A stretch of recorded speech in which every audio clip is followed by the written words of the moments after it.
আসসালামু আলাইকুম, সবাইকে আবারও স্বাগতম। আমার আইডিটি ফলো করে দিবেন এবং শেয়ার করে অন্যকে দেখার সুযোগ করে দিবেন। আজকে যে বিষয়টি নিয়ে কথা বলবো সেটি হচ্ছে আপনার ফেসবুক কন্টেন্ট দিচ্ছেন, পিকচার দিচ্ছেন, রিলস আপলোড করছেন কিন্তু রিচ হচ্ছে না। এটা অন্যজনে দেখছে না। এই রিচ কিভাবে বাড়াবেন সেটাই আমরা আজকে আলোচনা। আমরা অনেক সময় দেখা যায় ভিডিও আপলোড করে থাকি। ভিডিও আপলোড করার সময় আমরা নিজেরা যখন আপলোড করে থাকি তার পরপরই আমরা কি করি? নিজেরা দেখি আমরা যে আপলোডটা কেমন হয়েছে, আমার ভিডিওটি কেমন হয়েছে আমি নিজেই দেখে থাকি। তো এই কাজটি একেবারেই করবেন না। কারণ এই কাজটি যদি আপনি করে থাকেন সেক্ষেত্রে আপনার রিচ 100% কমে যাবে। সুতরাং আমরা আজকে যে বিষয়টি বলবো সেটি হচ্ছে আপনার ভিডিওটি আপনি অবশ্যই দেখবেন না আপলোড করার পরে। আপনি অবশ্যই আগে দেখে নিবেন আপলোড করার আগে। তো আমরা অনেক সময় দেখা যায় এই ধরনের সমস্যাগুলো হয়। অনেকেই এই ধরনের প্রশ্ন করেন যে আমি তো প্লে করতে চাই না, আমি তো প্লে করি না কিন্তু অটোমেটিক প্লে হয়ে যায়। তো এই অটোমেটিক প্লেটা আজকে কিভাবে বন্ধ করবেন সেটাই দেখাবো।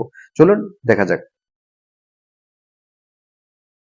প্রথমে আমরা ফেসবুক অ্যাপসে প্রবেশ করব। ফেসবুক অ্যাপসে প্রবেশ করার পর আমরা ওই সেটিংসে আজকে দেখব কী কারণে আমাদের রিচ কমে যাচ্ছে।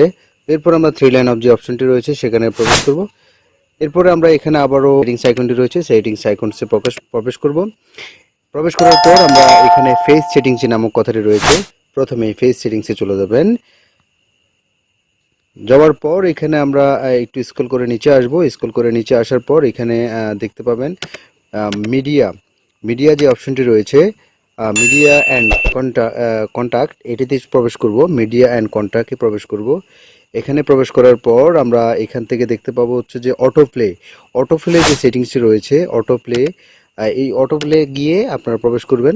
এখানে যাওয়ার পর এখানে দেখতে পাচ্ছেন on mobile data and wifi connection, এটি রয়েছে এখানে। প্রথমেই আমার অলরেডি এটি টিকমার্ক দেওয়া রয়েছে। আবার রয়েছে এখানে অন ওয়াইফাই কানেকশন, যখন ওয়াইফাই পাবে তখনই ওটি অটোমেটিকলি পে হবে। আর যখন আপনি এটি আপনি সবসময় মাথায় রাখবেন, আপনার যদি রিচ বাড়াতে হয়, আপনি যদি কোনো কন্টেন্ট আপলোড করেন সেক্ষেত্রে যদি আপনি আপনার ভিডিওটি অটো প্লে হয়ে যায় সেক্ষেত্রে আপনার রিচ ডাউন হয়ে যাবে। তো আমরা কি করব, এখানে যে নেভার অটো প্লে যেটি রয়েছে এখানে আমরা ক্লিক করে দিব। এখানে ক্লিক করে দিলাম, হয়ে